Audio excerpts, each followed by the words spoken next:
Hi friends, ఇవన్నీ ఉగ్గు గురించి కావాల్సిన పదార్థాలు. ఫస్ట్ రైస్, తర్వాత జీలకర్ర, వామ, ఎర్రపప్పు, మినపప్పు, రాగులు, సజ్జలు, బాదంపప్పు, జీడిపప్పు, కందిపప్పు. ఇంకా వేసుకోవాలంటే శనగపప్పు, పెసరపప్పు కూడా యాడ్ చేసుకోవచ్చు. కానీ కొంచెం మంచి బలమైనవి అయితేనేమో రాగులు, సజ్జలు కాబట్టి అట్లా అనేసి ఇవి యాడ్ చేసుకున్నాను. కొందరు అయితేనేమో జొన్నలు ప్లస్ ఇంకా గోధుమలు యాడ్ చేసుకుంటారు. నేను అవి యాడ్ చేసుకోలేదు. నాకు ఇవి మంచిగా అనిపించిన ఆల్రెడీ పెట్టినప్పుడు మా బాబు కూడా ఎటువంటి ప్రాబ్లం లేకుండా తిన్నాడు కాబట్టి నేను మళ్ళీ ఇవే యాడ్ చేస్తున్నాను. ఇవి కావాల్సిన పదార్థాలు. వీటిని మంచిగా దూరగా వేయించుకొని పెట్టేసుకుంటే అంతే. తర్వాత ఉగ్గు తయారీ చూద్దాం.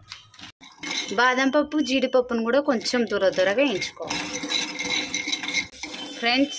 సజ్జలు కూడా వేయించుకోవాలి. ఇలా దూరగా వేయించుకొని మంచిగా ఉంది. దూరగా వేయించుకుంటే మంచి వాసన ప్లస్ మంచిగా అనిపిస్తే పిల్లలకు కూడా చాలా బలం ఉంటుంది. సజ్జలు అప్పట్లో చాలా మంది తింటుండే. మా తాతయ్య అంటుండే సజ్జగట్టుకు ఎంత బాగుంటుందో, అది ఎంత బలమో అంటుంది. అట్లా అనేసి మాకు మా బాబు కోసం సజ్జలు.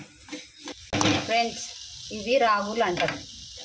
రాగులు కూడా చాలా మంచిది. జీర్ణము, ఆకలి, మార్నింగ్ పూట జావలాగా తాగించవచ్చు, లేకుంటే ఉగ్గులో కూడా వేసుకోవచ్చు. నేను ఏం చేసినంటే ఇట్లా పచ్చిగా ఉందని ఏమనుకోకండి. ఇందులో కొంచెము ఇసుక వస్తుంది, సన్న ఇసుక. చిన్నపిల్లలు చెప్పలేరు కదా, నోరు లేదు కాబట్టి అట్లా నేను గాలిచ్చి కొంచెంసేపు తడిబట్ట వేసి నీళ్ళన్నీ కారిందాకుంచి ఇప్పుడు కొంచెం అట్లా వేయించుకున్నాను. ఈ వాటర్ అంతా గుంజినాక పొడిగా అవుతుంది. దొరగా వేయించుకున్న తర్వాత దాన్ని తీసేసి అంతే. ఎర్రపప్పు ఫ్రెండ్స్, ఎర్రపప్పు కూడా దొరగా వేయించుకోవాలి. కందిపప్పు కూడా వేయించేసాను ఫ్రెండ్స్. ఇంకా అందులో కొంచెం యాడ్ చేసుకోవాల్సింది కొంచెం వామ, కొంచెం జీలకర్ర. వామ ఎందుకంటే పిల్లలకు జీర్ణశక్తి ఇస్తుంది. ప్లస్ ఇందులో సజ్జలు, రాగులు, మినపప్పు, ఎర్రపప్పు, కందిపప్పు, బాదం పప్పు, జీడిపప్పు, జీలకర్ర, వామ అంతే. వీటిని చెయ్యి తాగకుండా మంచిగా గంటెతోటి కలుపుకొని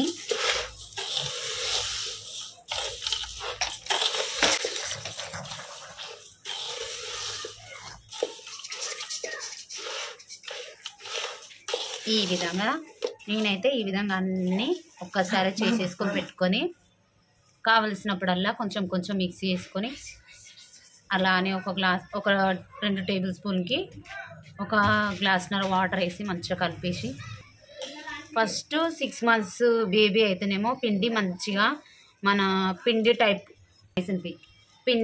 ఏ విధంగా అయితే మనం మురుకులు చేసుకోనికి పిండి ఏ విధంగా అయితే పట్టిస్తామో ఆ విధంగా పట్టించుకొని దాన్ని మంచిగా ఒక 15 నిమిషాలు అట్లా నానబెట్టేసుకొని తర్వాత పొయ్యి మీద ఫస్ట్ కొంచెం హాట్గా అయినాక తర్వాత సిమ్లో పెట్టి ఒక 25 నిమిషాలు 15 నిమిషాలు ఉడకబెట్టేసి తర్వాత పిల్లలకు కొంచెం నెయ్యి వేసి దాంట్లో కావాల్సినంత తగినంత ఉప్పు, చిటికెడంత ఉప్పు వేసుకుంటే పిల్లలు ఎంతో మంచిగా సతాయించుకుంటా చాలా బాగా ఇష్టంగా తింటారు ఫ్రెండ్స్. మీకు కానీ ఇట్లా కావాలి అనుకుంటే లైక్ చేయండి, షేర్ చేయండి, మా ఛానల్ని సబ్స్క్రైబ్ చేయండి.